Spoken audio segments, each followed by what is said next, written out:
Aloha. Today's show is very special. It's about corporations uh, having a contract, maybe, maybe not. A contract with employees and families who are sent on assignment across borders, across cultures, across time and space. What kind of preparation are the companies giving the employee and family? What kind of coaching? What kind of introductions in advance? I call that, and others call it, who are much more knowledgeable than me, psychological safety. Is it a contract? Is it implied or can it be real? What are the risks of failure if this is not done? We'll be right back with our show today. Very interesting. 9th of July, 2025. I put this Hawaiian shirt on and my picture that I took from a condo in Maui. And hopefully it's a non-threatening, quiet, interesting time for those who are going to watch this program and or participate in the conversation now or later. We're going to provide this program free of charge, global free access, 365, 724 worldwide. It's important. Let's have a dialogue.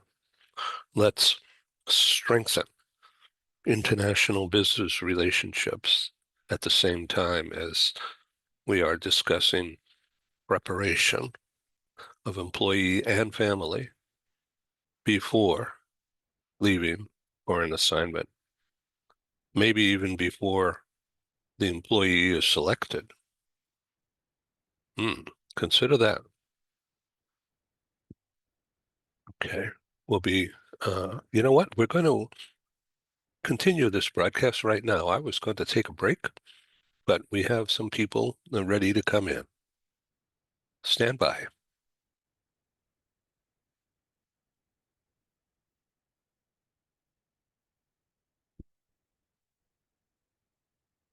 Here is Mika. Hi, Ed. I'm in the car. We are headed to the beach, but I'm glad to be listening along. So, At the my, beach. So no, yeah, no visual, eh?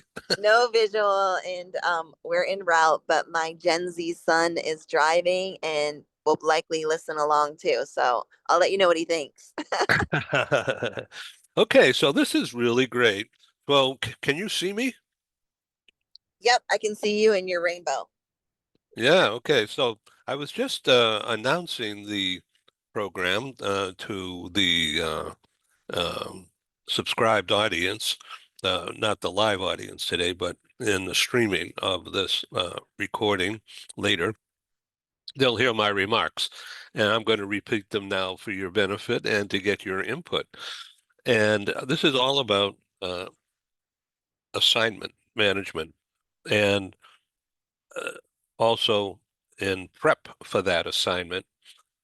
Is there a contract, I ask, is there a contract between the employer and the employee and family to provide a psychologically safe workplace environment? And with that preparation to fend off, to prevent failure, assignment failure, or assignment disruption as a result of the employee and or family members who are on the assignment in the workplace outside of their home on assignment. That means across borders, across cultures.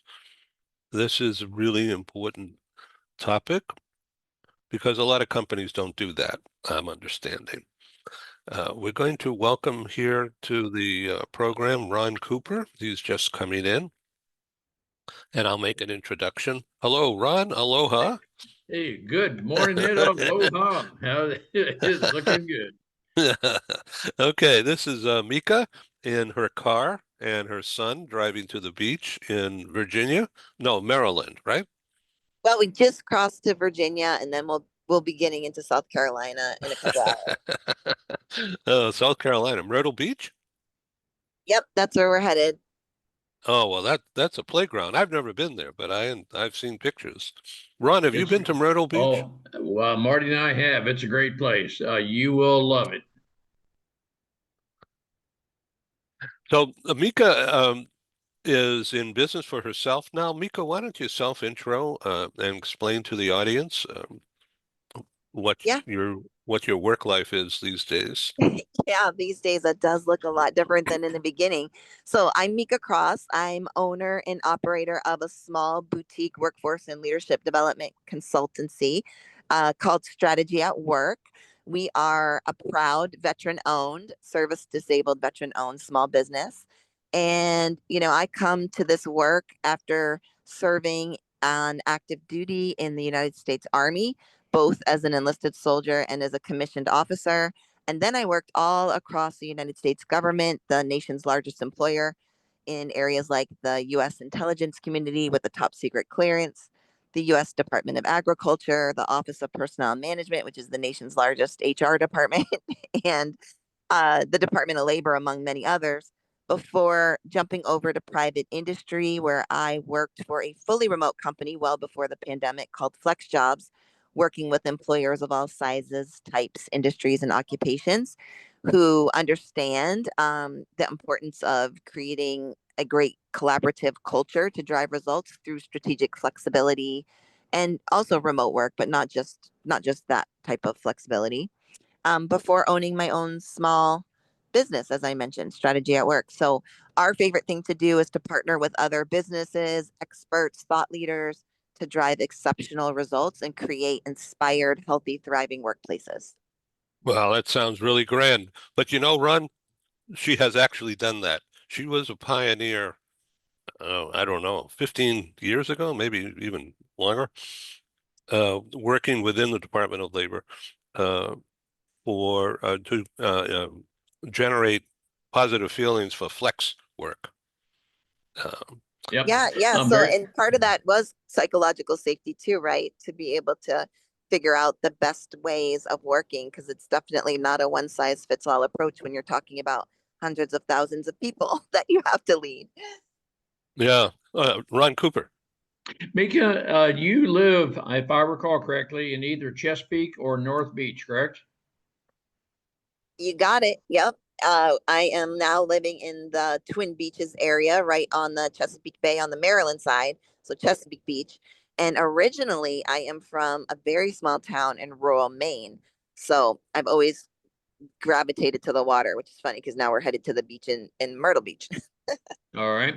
You and I have spoken before. I live in St. Leonard, a very familiar place to you.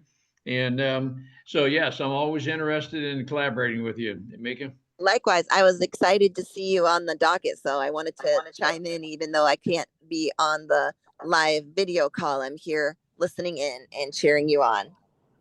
Well, Ron, great. Mika was an in-person speaker at the Washington meeting I produced about a year and a half ago at the Mayor Brown Law Firm on K Street, which was turned out to be a terrific event. And by the way, they're going to invite me back in before the end of the year. So more about that live event when we figure out the date. So this is about psychological safety in the workplaces, in office, but also on assignment across time and space, across borders and cultures.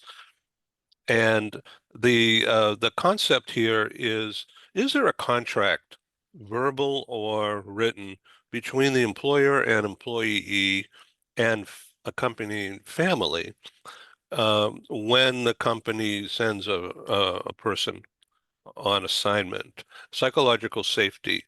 The problem with an international assignment is that the atmosphere on arrival, it can be ice cold and it could be off-putting. And And because the companies aren't, well, some do for sure, but generally there's no preparation, no guidance, no training, no coaching in advance. I'm speaking generally. I'm sure there are some companies that do all of this, particularly Japanese-owned companies. They don't let an employee and family represent the company in another location without testing, without preparation. Very few American companies do that, and as a result, more than half of the international assignments turn out to be a failure or unproductive. And that's the theme of today's talk. Ron Cooper, I know you have an interest in this kind of thing and about preparation and training, right? I do, Ed and Mika, and I will tell you that for me, one of the overarching aspects of just personal connections, personal behavior, are values. And I think a universal attribute is I care about you. And I mean that in the context of a contract, Ed. I don't think that is anything we can contract. I think it is a shared attribute you either have or you don't have.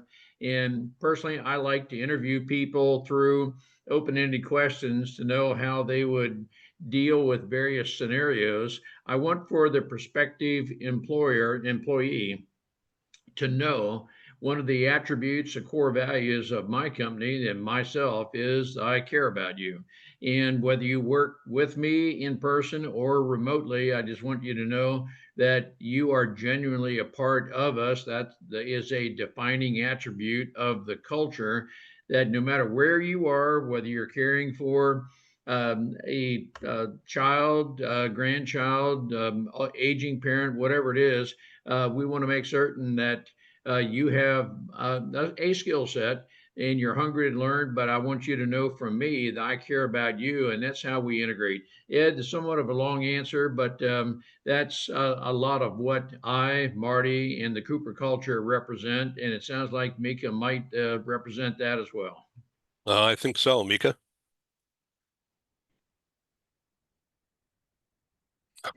Yeah, sorry, I was chiming in. I believe that psychological safety, and it depends, different organizations define it differently, but I do believe it's one of the number one drivers of organizational health and performance, which is an indicator of profitability, performance, productivity, all those things. And it's incredibly important. But many don't get it right because they assume it means something different. What would that difference be? Well, I think it depends really, and I don't think it means it's negatively um, connotated. It's just sometimes aligned with different initiatives that might not necessarily be the primary driver. So psychological safety was ingrained in a lot of DEIA work, and so sometimes there's an erroneous assumption that it only applies to DEIA strategic initiatives, when psychological safety is actually tied to business outcomes.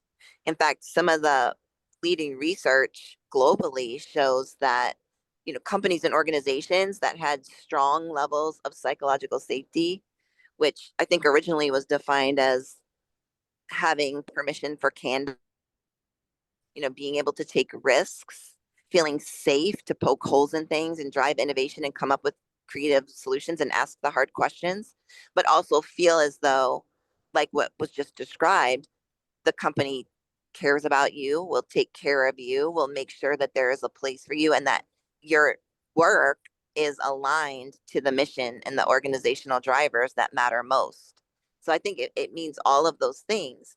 Um, and in an environment where there is psychological safety, everyone from individual contributors all the way up to executive leaders make room and space to listen to ideas, again, take risks, learn from mistakes. Like, are mistakes valued? Can we make those hard decisions based on things that we didn't do right, in maybe hopes that we will not make the same mistake again? and also create a space where people feel like they are aligned and have a place, a voice, and a sense of belonging. Welcome, Chris Exline from in Ukraine, I assume, today. Yes, I'm not outside in my usual vantage spot because of the severe rains that we're having. But yeah. So greetings from Ukraine, Kremenets. Okay, on the call is Ron Cooper from the Washington, D.C. Metro region.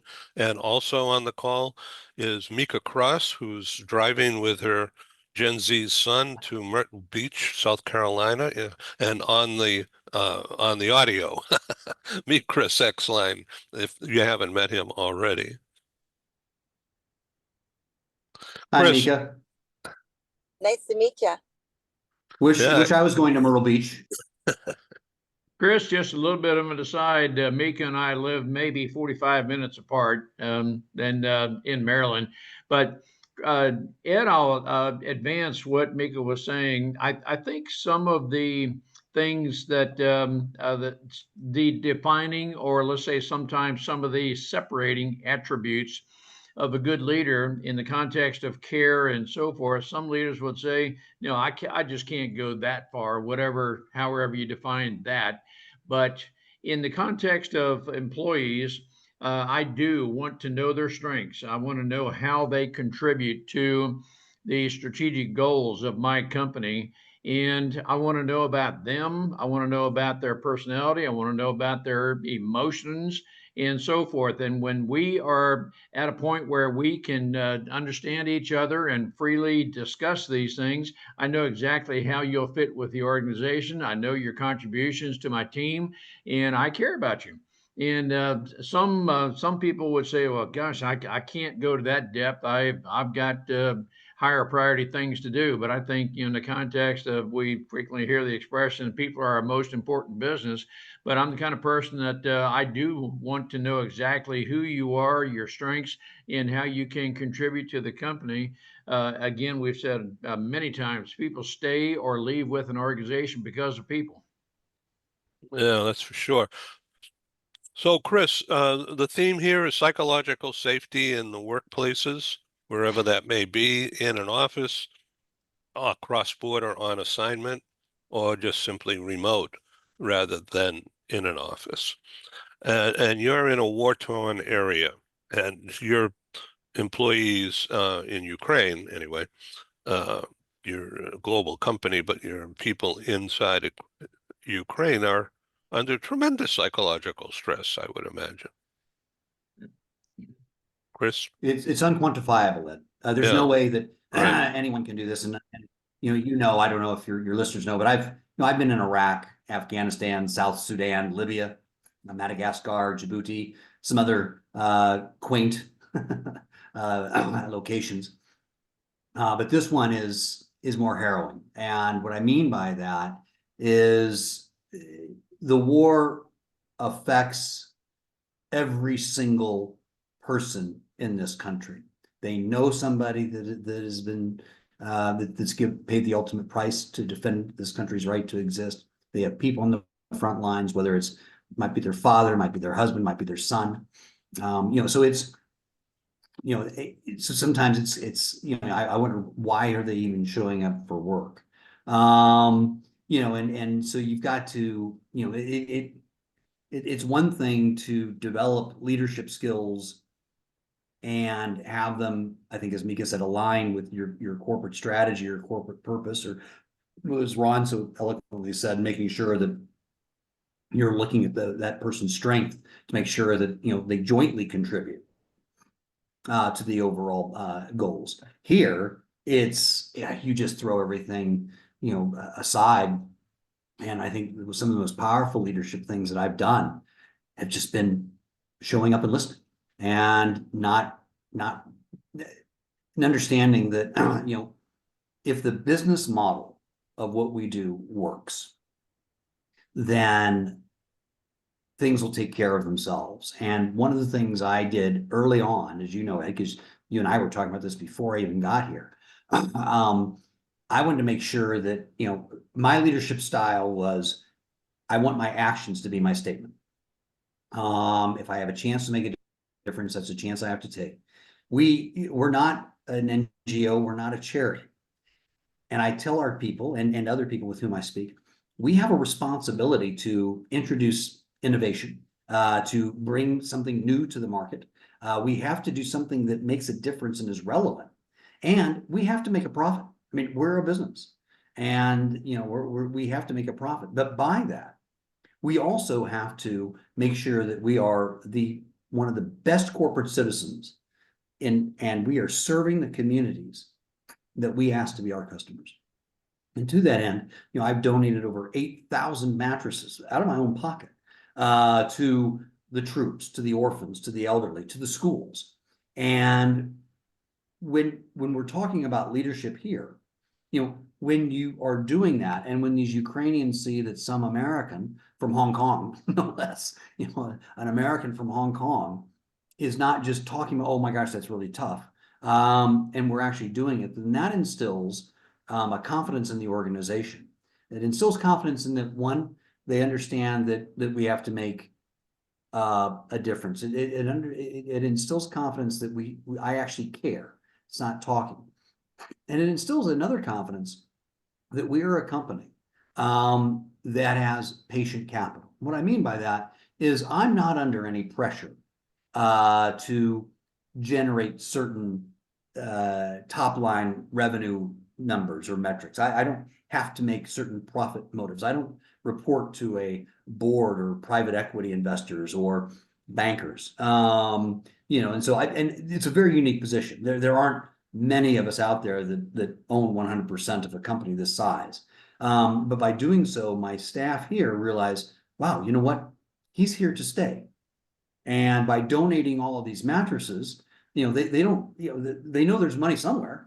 I mean, there's money to fund our expansion. There's money to fund these, and that gives them confidence to stick with us. And it also allows them, without me saying it, be part of a bigger purpose and something that's different than from every headline. Like I'll stop after this, but after last night, Lusk is about 100 miles from Kremenetz. 700 drones and missiles were sent to that city last night.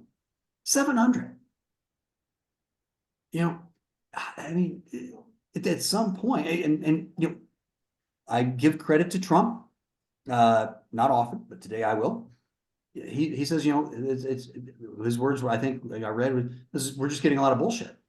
And you have someone that talks about peace, that they're ready to attend peace talks. Oh, but before we do, let me send a record number, 700 drones and missiles to this one town the size of Annapolis, Maryland, since you said you're in Maryland, or the size of Roanoke, Virginia, or Charleston, South Carolina, Florence, South Carolina. It doesn't matter, but so psychological well-being in the workplace takes on a new dynamic, and it's one that I don't have all the answers to, but I'm learning with every passing day.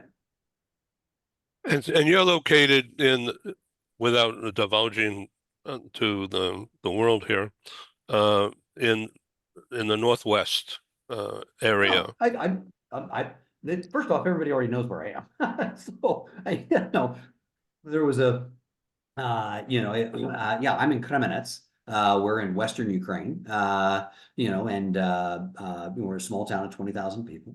But my next door will be, about 50 kilometers, but say 30 miles outside of Dnipro, which is close to the front lines. And so I think by opening a store in that east central part of Ukraine is also a statement to our staff, statement to our customers, statement to our communities, that we're not running to the safety. And as you know, Ed, I've got operations in Kyiv as well. So we're making statements by continuing to make investments, continuing to expand, continuing to execute our business model and corporate strategy in Ukraine, and we're showing people that it can be done even under challenging circumstances.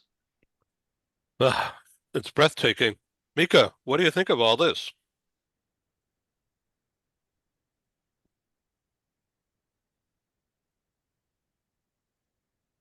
Sorry, I don't, I'm coming off mute now. I have to agree pretty much with all the sentiments. And I think building upon that is to think about how we can equip, and this is my biggest thing, right? Frontline workers, knowledge workers, individual contributors as part of a larger piece of the team and larger piece of the organization, how to understand how they show up and how they behave as part of those team norms and agreed upon guiding principles for the organization matters when you're thinking about creating cultures of psychological safety, because it can't just be on the onus of the supervisor or manager or executive leaders or the CEOs of the company. It has to be a responsibility of everyone because we're all part of these teams. And I think when you start to enhance and also invest in those kinds of skills, you see greater outcomes as it relates to high performing teams who exhibit what I call instrumental assistance, meaning they lean in to help each other out when someone might need some help, when maybe somebody's unexpectedly sick or needs to be out of the office. They dig in and display what's called discretionary effort. And those cultures of psychological safety are the ones that drive the greatest results and outperform competitors time and time again.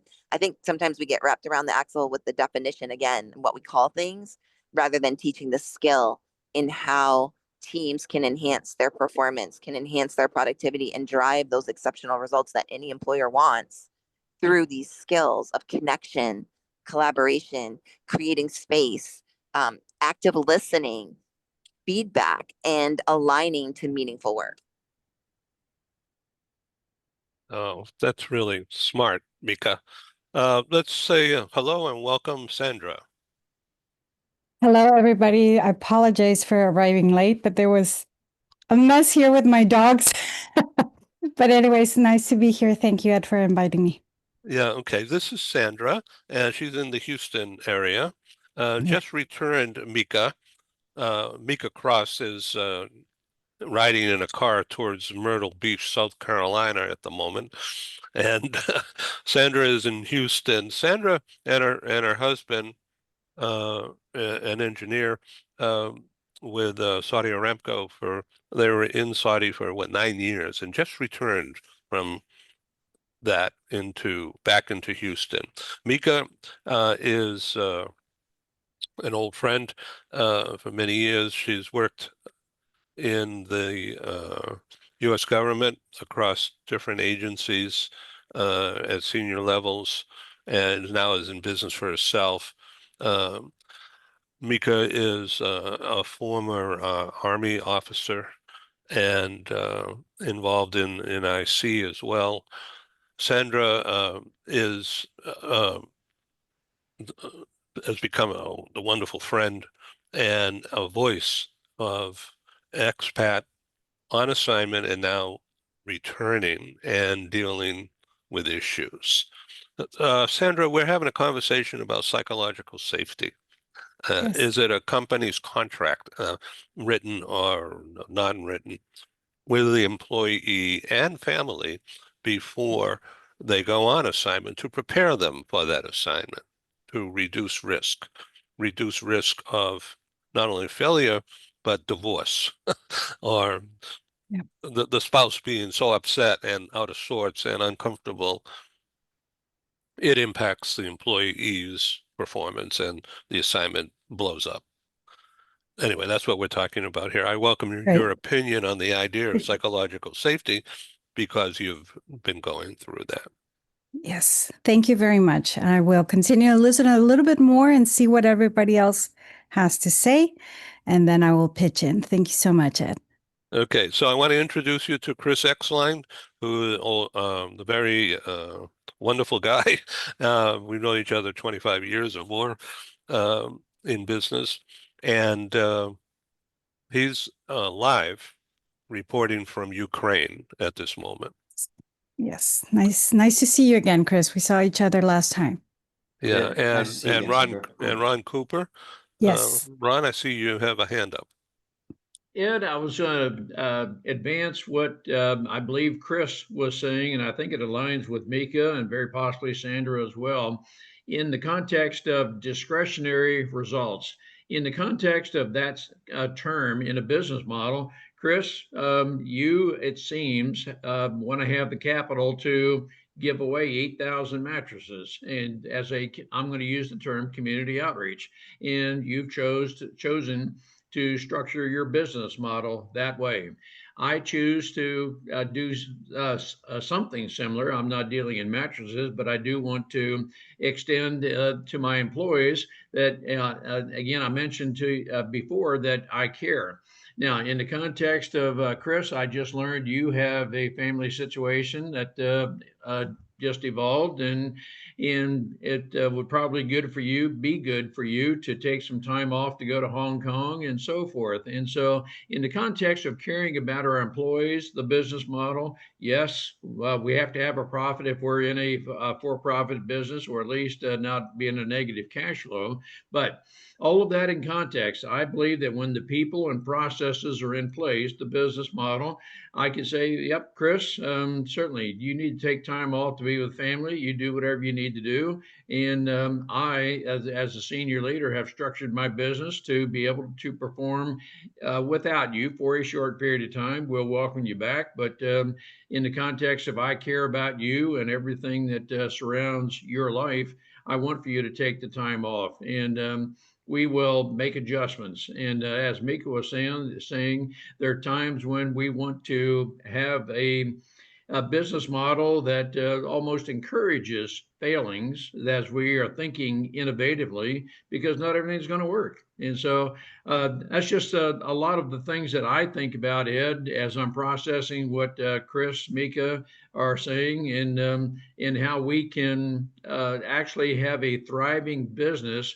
when we care enough about people to put processes in place and have a business model that ensures our longevity.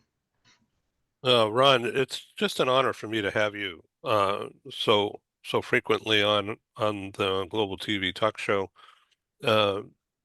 reiterating your hardcore leadership techniques and 26 years, I believe you said, Air Force pilot and leader, squadron leader, fighter pilot, the original Top Gun. And the way that you take care of your people and talk so vehemently, clearly about that, I find that reassuring.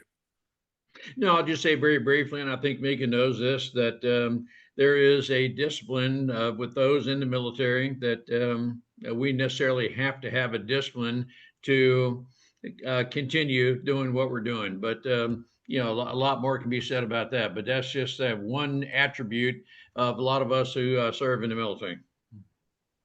Yeah, Ed, great. if I could chip, I just want to say I'm a little bit astounded. I don't think I've ever seen a colonel raise his hand before to ask a question. He's very, Well, very thank you, Chris. polite. Very polite. I don't want to be I come across as appearing to be a bully. Well, no, I mean, but I think this, in all the meetings I've been in and everywhere, I've never seen a colonel raise his hand before. So, you know, this is, I hope your AI notes are capturing this, because this is one for the Global Talk Show animals. You know, Ron and Mika, I mean, you know, what the military, the U.S. military, does better than any other organization on Earth, and maybe in the history of mankind, is have procedures and policies in place on this is what you do. And if something happens, this is the backup, this is the contingency. And it's not just one. I mean, what is it, Colonel? No plan of attack survives the first encounter with the enemy. You know? Right on. And so, you know, so in leadership and business, you have to adopt some of the same principles. I mean, it's not all about me. And you know, we have 700 employees across 21 countries, and you know, they're empowered to make decisions. They're empowered to perceive that they have ownership, and they're rewarded for contributions, and chastised for you know, mistakes, as they should be, as am I.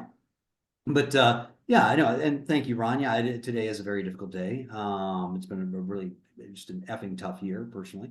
But you know, when I go home to Hong Kong, the business here doesn't stop. The business in Madrid doesn't stop. The business in Dubai doesn't stop. The business in Singapore doesn't stop.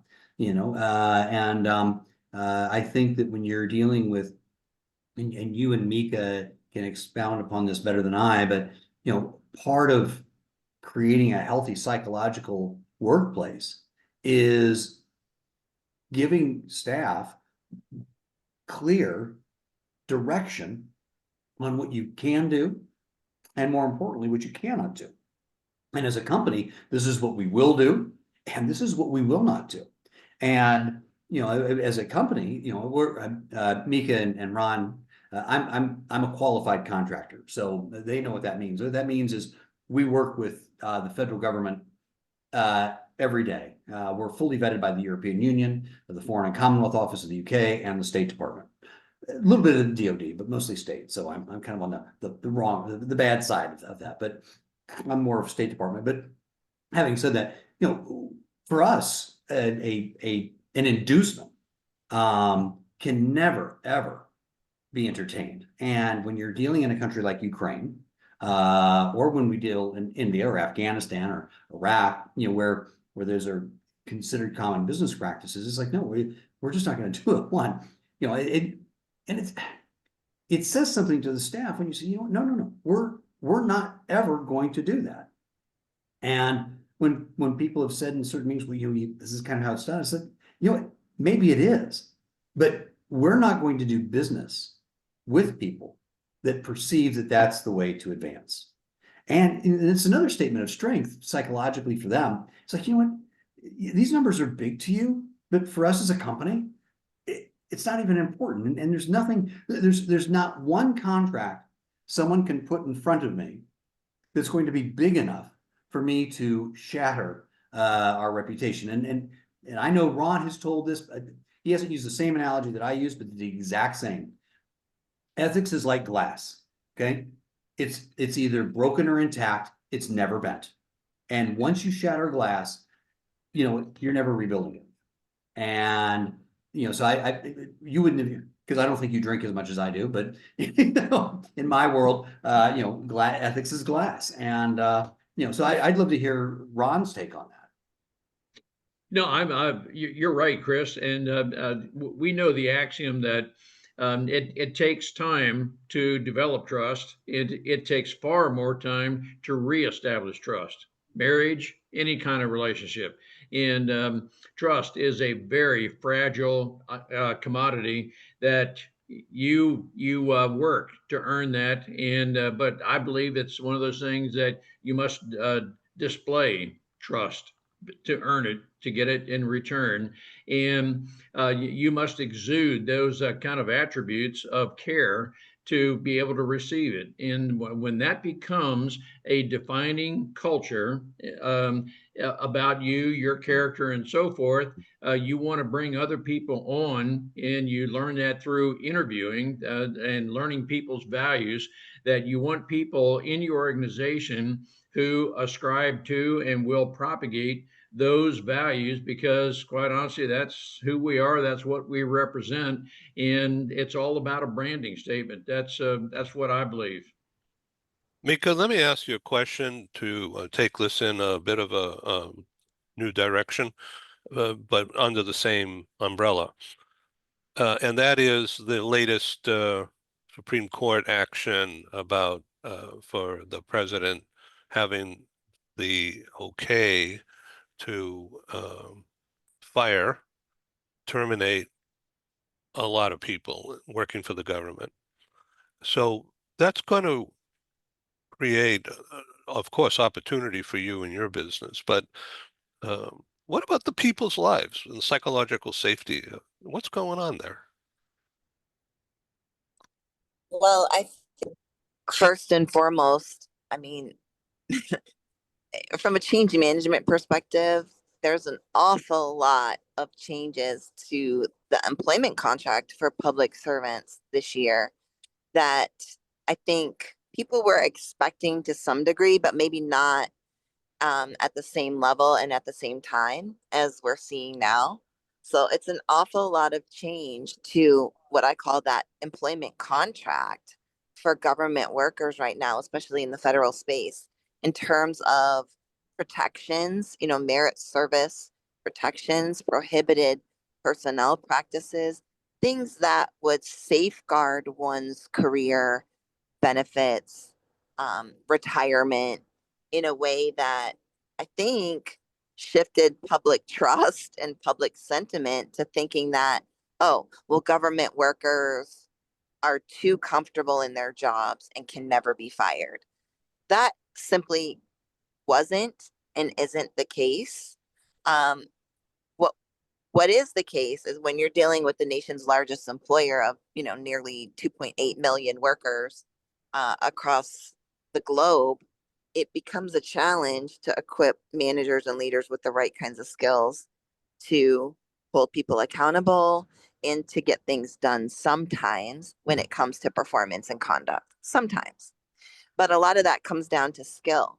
So now with this new shift, right, changing the way that federal employees are dealt with from a performance perspective and with regards to being able to be let go or released from their employment contracts now in different ways. I think it's going to significantly impact the way that the federal government is able to hire, but also create pathways for, future positions from a succession planning perspective. So it'll be really interesting to see the effect on the culture, the effect on the psychological safety that we're talking about today. Because those that have been around a long while, we know in government, whether you're government adjacent, former Fed, or in the military community, often public servants come to serve the nation because they feel a calling to do so. And they stay a long, long time because they feel connected to the mission and to serving in the capacity that their jobs enable them to do. And everything is changing right now, from reorganizations to restructuring to reductions in force to probationary period firing to new merit hiring plans, which will reshape the way that federal employees compete for and get promoted into their jobs, and also how executives are being assessed from an executive core qualifications, which we're seeing being changed altogether. Everything is changing at the same time. And so I think it'll be, like I said, it's going to be an interesting time for the public sector and especially the federal government as we think about the future of the federal workforce with these new changes and these new gateways for an administration to sort of micromanage its workforce in ways that we haven't seen before. Ooh, that's a lot. Thank you so much for this is an unrehearsed program, as you may be able to tell. Yeah, unrehearsed. But and we're not winging it because we do have this headline of, is there a contract between employer and employee and family? Um, so, Sandra, would you like to jump in on this? So, Mika, sorry, I haven't met you before, but it's a pleasure to be here with you and Ron with you as well. Yesterday I had the opportunity to meet up with a friend that just came back from Saudi. It's been a year since I last saw her. And one of the things that we were talking about is the job instability everywhere. And even though there's many projects, even though there's all of these things happening, in this case, Saudi is doing the nationalization, which is not a bad thing if you know how to do it. But it does impact the expat community because what the purpose of the nationalization is reduce the foreign workforce and increase the local workforce, which is amazing. That's really what a lot of people see what the current administration is doing. It's just that unfortunately it's not doing it how we hope humanely as possible could be done. Anyways, what we were talking about and what I noticed is that her husband was early retired without saying he was let go. And that was how the company managed it, early retirement. Fortunately, when you are in the position of planning to leave before you were early retired, there's plans that people do, right? So let me give a little bit of context of what I'm trying to say here. They had already talked about leaving. They were done with Saudi. When an employee, let me put it this way in terms so that it can match what we're all talking about here. When an employee is deciding to leave the company, it's different than when you are let go. What they were doing is that they were planning their life. They were seeking for loans to buy their house, which they did get. And unfortunately, he suffered 2 heart attacks. So it was based on the pressures that he was experiencing in the workplace. The company is usually very good with those kind of situations. But in this case, it was not taken into account because he was ready to be retired in 4 years. But still, psychologically safety, let's talk about that. This is where it enters. What he did is, since I'm already planning on leaving this year, let me approach the company and see if I'm already in the list of the people that is going to be let go, because he was in a special payroll, let's put it that way, that is planned to end definitely across the globe for Saudi. And he said, well, if I am going to be let go, let me plan. Let me do what I have to do, and so that I can feel that I'm doing things in my time and my way. That's part of psychological safety, right? If we're talking about what Mika was saying, being let go, separations, and all this kind of stuff in the workplace. They said, no, you are not part of that list. So he said, okay, I have time. Let me plan my things. Let me do things my way.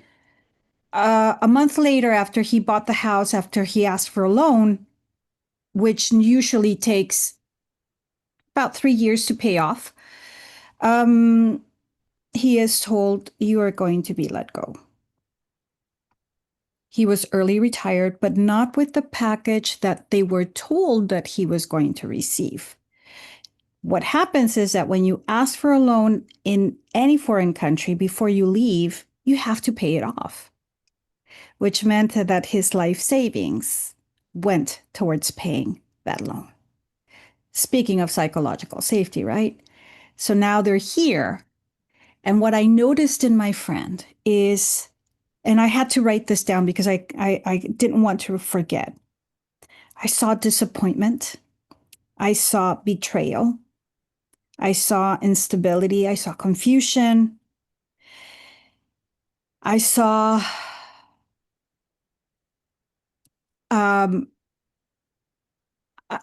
I saw her not knowing where to go, what direction to take, and age issues. Because again, since he was going to be retiring in 4 years from now he's faced to come back into the United States and realize everybody's being fired. Now, what are my chances of getting hired? Right? Although he's a highly skilled person, like Mika was saying, you're facing all of these people that are highly skilled and all of these amazing things. What are their chances of being hired?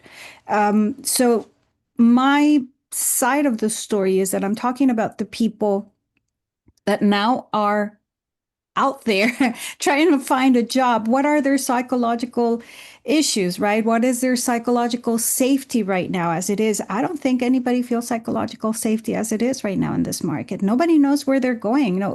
Is my age going to play a role in this? Are my skills going to matter? Are they able to oversee my age? Are they able to see now he has, let's say, a disability, right? Because now with 2 heart attacks, that becomes an issue insurance wise. And so all of these things that if we're talking about psychological safety in the workplace, I would say one of the things is transparency, right? Maybe they could have not, maybe addressing that he was going to be let go should have not been handled like, yes, you're going to be let go, but to say, hey, let's talk, let's sit down and talk about what are your plans, and then kind of make believe the employee that it's his decision that he is being let go, and reach an agreement. I think that's another thing. I was noticing that we don't know how to talk. We don't know how to communicate in the hardest of times. That's one of the things that I was talking with one of my friends. In times of need of communication, that's when we least communicate. And that is what I noticed. And it's difficult, it's shameful for people right now to address what's going on. And if we're able to transparently speak about what's going on, maybe a lot of people would feel more comfortable and less fearful of speaking up. Thank you. Thank you. Takes my breath away. Chris, you're a boss. What's going on here? So, well, you know, it's a job security, and what happened to Sandra's friend is just, you know, despicable, even for the kingdom. But you know, we're this is they're going to be writing case studies about this. We're entering into an unknown time where I believe job security across all sectors is going to basically stop our economies. Mika and Ron know this as well as I do. I work with federal government people every day, and you know, the one thing that they had was that semblance of job security, and now they don't. You know, how do you have an organization of 2.8 million people, not including the military, that become passive aggressive? You know, when they show up for work and they're wondering, is my job secure? You know, and when you look at a case in point like the destruction of USAID, this almost Coliseum glee with which American citizens had at destroying an agency of the United States government, you know, what message does that send to people that may want to join the federal government, B, to people who work with the federal government, C, stakeholders that are now having to file for bankruptcy because the United States government is not paying invoices for work that's already been completed? I mean, you are having a fundamental breakdown across a variety of structures. And what Sandra's explaining, if this happens in a $1 trillion sovereign country like Saudi Arabia and Saudi Aramco as well, and you know, and you have it across retail, you've got people threatened by AI taking their jobs. You've got new graduates wondering where their place is, and you've got, you know, people in their 50s and 60s now trying to figure out, you know, what do I do next? You know, you're going, I believe, and this is just a prediction of mine, you're going to see such a paralysis that it's going to stifle innovation, it's going to stifle creativity, it's going to stifle advancement of industries across every sector. And no one's going to see it, they'll sense it until it's too late. And then I was going to say an analogy like sand in the rotors, but I'm not going to say that. But you know, when a helicopter's rotors stop, they don't restart.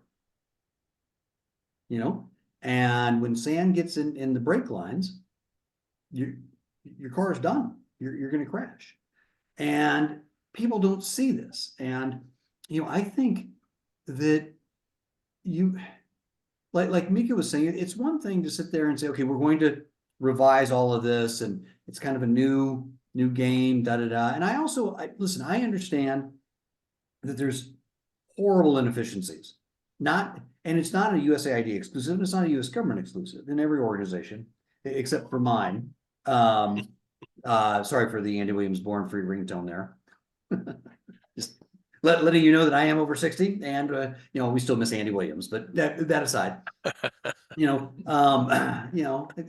was there ever a singer like him? No, there wasn't.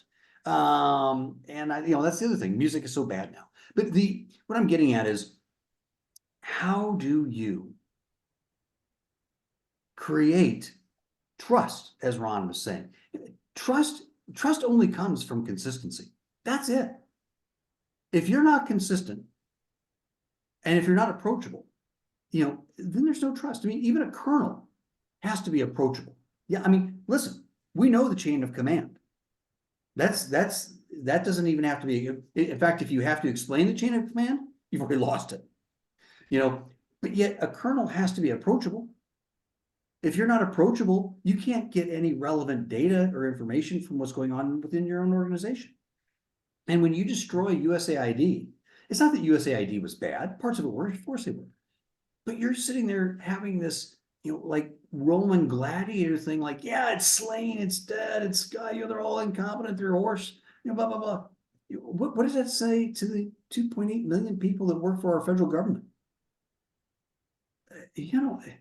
And I work with brilliant people at the State Department every single day. And why should people be frozen about thinking if their kids are going to be able to go to school?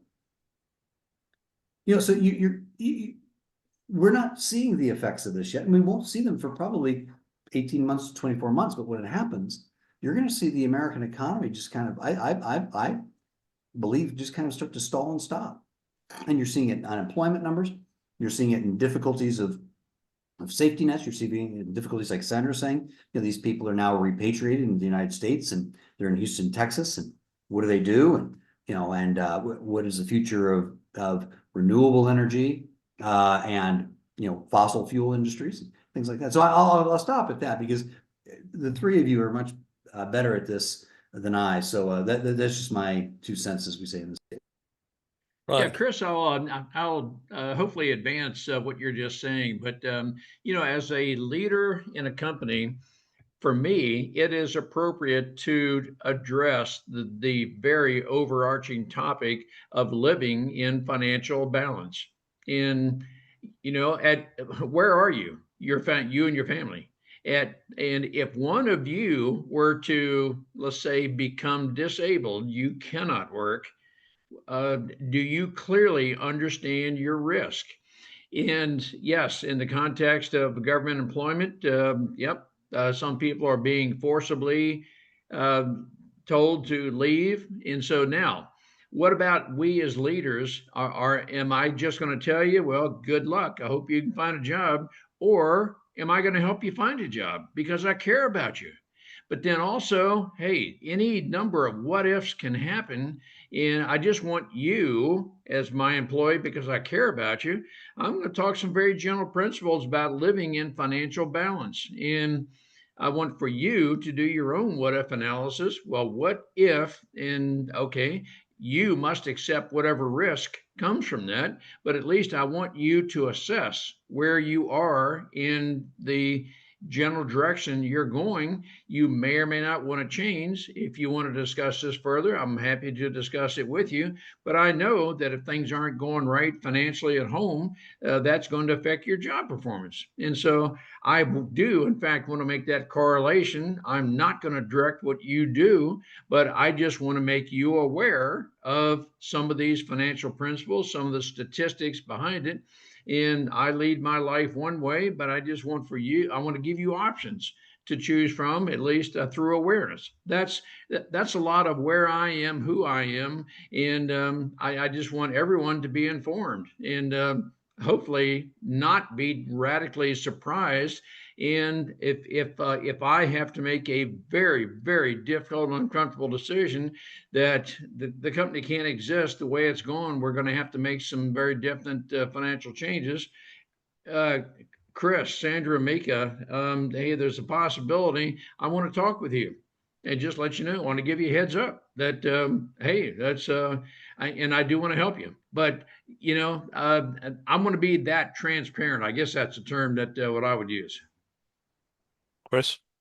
Well, I mean, for me, it's even more acute because Steve on a recent phone call said I was actually a middle manager. So, I think middle management, we're at a greater risk than senior management. But I'm just joking. Ron, what you're saying is absolutely true.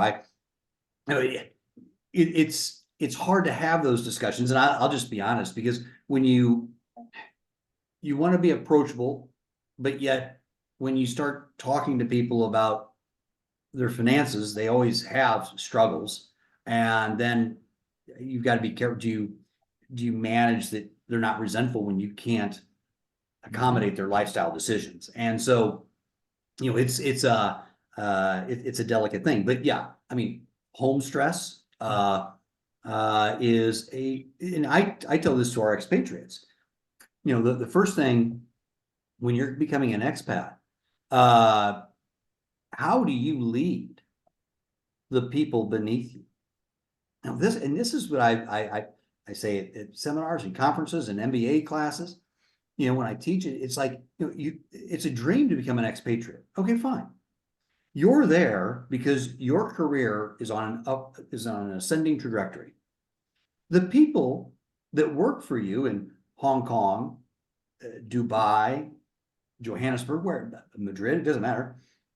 They're there for the job, and they're coming to work fighting with their children, fighting with their spouse, having more bills than they have income, the things that families usually go through. They really don't want to hear about wondering if you've got your business class tickets to get home for the holidays. They really don't want to hear you complain because the private school that the company is paying for your children seems to not be catering to their athletic skills the way that they should.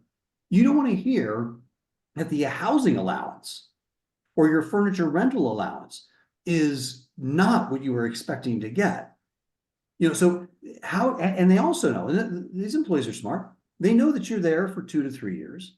The first 6 months, you're learning the job. The last 6 months, you're planning your repatriation, hoping that your boss has a place for you when you get back to your home country, which too often they don't. And so they're just writing it out. And, I used to show all of our staff episodes of Yes Minister, an English sitcom. And, it's basically, you're going into an expatriate position, either to do a turnaround, either to do status quo, which I call the Colgate-Palmolive method, where you're going in, you don't screw anything up. You can change the font, you can change the color a little bit, maybe tweak the size of the box, but don't F anything up with Colgate, because everybody loves Colgate outside the United States. Or you're going there for new market development or acquisition. That's it. Okay. And if it's a turnaround, everybody's scared. If it's status quo, everybody knows that it's status quo. If it's new field development, you've got a brief bit of excitement, unless it doesn't turn out right. And if it's an acquisition, you're going into a hostile environment. And, as a company, we've done a lot of we've grown through acquisitions, and you're going into these different cultures, and you have to quickly assess, okay, this is our corporate culture at Home Essentials. This is what we do. This is what we stand for. This is our pioneering spirit, but yet we're going into a socialist country, or we're going into a Soviet country, or we're going into a caste system country. So you quickly have to figure out how to bring those employees, who are all scared. They all think that since you're an American, you're there to fire everybody and start over, which I'm not saying is necessarily always a bad thing. But I think it's just adaptation and learning quickly. And I hope that the next generation of expatriates, the next generation of leaders, are able to appreciate that. I do sense from some of them that I speak with that we're surrendering our sovereignty, and I hope that some of these well-trained, experienced expatriates find a position to come back to and are valued. And I really hope that our federal government gets corrected quickly so it can start to hire good quality people to do the noble service that our government does. I mean, look what happened in Texas. That county didn't want to fit the bill for $1 million for an early warning system. And they felt it was unfair that the government, FEMA didn't pay for it. Well, FEMA said you should pay for it. 160 people missing children. You know, we've got to distill the reality from all the effing rhetoric out there. And you can't do that if you're demonizing the people that work at the largest employer in the United States. So I'm saying that's.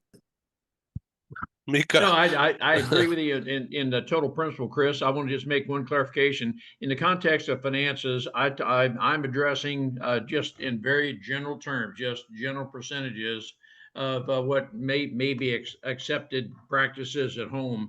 I know finances are a very personal term, and no one's going to discuss specific numbers with me until and unless that rock solid trust has been established. So those are, I'm just talking about some very general principles in the context of finances with your staff. I can send you some deposit slips if you want.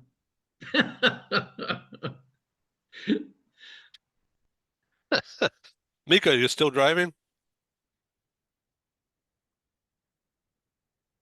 Yes, we are gonna stop, and I think I'm gonna have to jump off soon. So I just want to say thank you for this delightful and very enlightening conversation, and I look forward to the next time. Thank you. Have fun in Myrtle. Thank you. Happy summer, everyone. Bye-bye. Have a good Thank Bye, day. you. Mika. Thanks. Enjoy. Thank you. Well, I started off this broadcast not knowing where it will go. And I've just been awestruck by the sincerity and the voices that have come across my headphones. And I think the audience who will see this streamed version starting tomorrow will just be awestruck with the sincerity in your voices, and the meaningfulness of the conversation is really educational for me. Thank you. Thank you. Thank you. Just, Good to be with you and Sandra. yeah, likewise. One little fun fact that I thought it was nice to say, because Ron is here. Bob Ross. Bob Ross was in the military, and Bob Ross was feared because he was one of those what do they call them, Ron? The ones, the screamers that prepare all the newbies and all that kind of stuff. What are they called? They're drill sergeant. A drill sergeant, correct. Yep. Drill Yep. sergeant. So Bob Ross was feared, and he would go up the ranks because they loved how he would prepare his people, right? So as a drill sergeant, he was great at it, but he was a lion on the outside and a little mouse in the inside.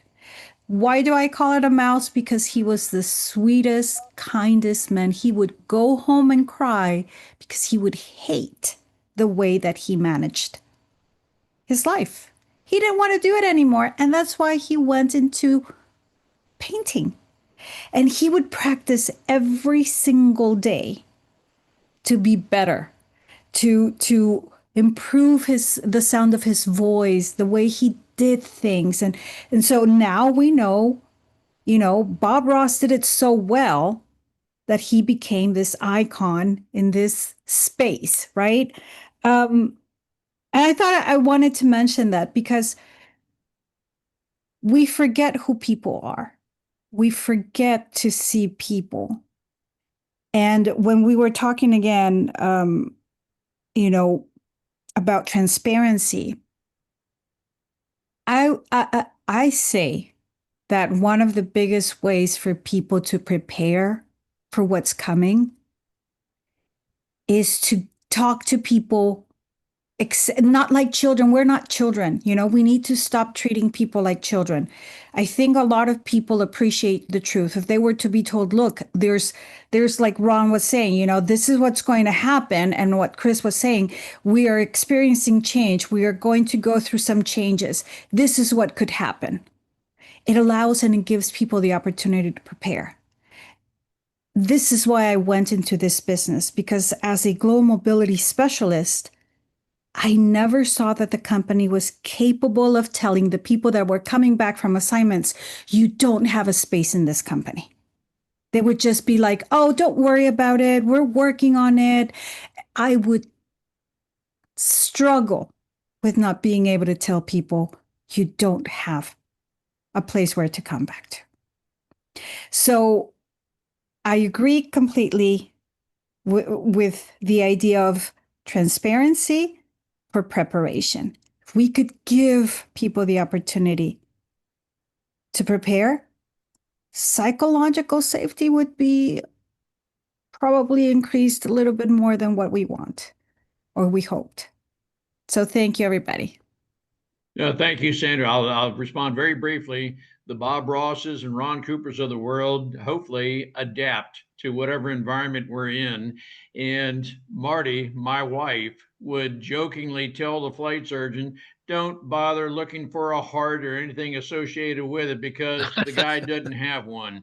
But I will tell you that we can speak with resolve and be very confident about what we're saying, but yet in a different environment, we can turn into a bucket of mush. And so let me just acknowledge that, yes, that's the way some of us are. So, Chris Exline, do people know that you're a bucket of mush? No. No, but what they do know is that I'm 100% approachable. And it's not this, like, see that there's not even a door in my office because that door is always open for you. It's none of that. Throughout my tenure at this company, we've saved the lives of over 20 of our employees' children because they felt comfortable enough to come up to me and tell me about their real problems. We take care of our staff by wanting to know about them personally, like what Ron was saying. Now we're not co-signing loans and structuring, a refinancing of mortgages or anything like that. But yet, in order to lead, I say you've got to be approachable, and also you have to be. This is not really in the military as much, but people need to know about your eccentricities, and because they know about them anyway. So if you admit them, it makes you more approachable. I mean, the Andy Williams ringtone. I love Andy Williams. People know that. Moon River. Well, love story. We could go on. Maybe that should be another program, Ed. But we could title it "The Most Wonderful Time of the Year." But what I'm getting at is, the way you build trust is by knowing that people can come to you with the confidence that you're not going to make them feel stupid, that you're going to respect their opinions. You'll tell them when they're wrong. You'll hold them accountable for mistakes they had. But my golly, when they make things right, you give them the credit. And I have seen greater results by giving credit where credit is due than damn near almost anything else that I've done. I just wish I had employees that were smart enough to earn that. I don't understand why I have to make every single decision here. Huh? Joke. Just see if you're listening. Hey, it's easy to read into Chris. There is a 5% part of him that is a bucket of mush. I can read that. Well, maybe that's because I'm gay. We all have that. We all have that soft gene in us somewhere. What does that have to do with it? All I have to do is listen to a couple of songs, and I can get emotional over them. So whatever. There you go. Thanks for being on the show. This has been fantastic. As Ed and Ron know, I do need to attend to some. It's 11 o'clock in Hong Kong, and I've got some. I just need to. Sorry. Thank you very much for this. It's been fantastic, and I respect all of you guys, and thank you very much. I hope you understand that I do need to go at this point. Yeah. Okay. Thank you. Thank you Stay all. well. Thank you, everybody. Thank you, Chris. Thank you, Ed. Thank you, See you Sandra. tomorrow. Bye-bye. Thank you.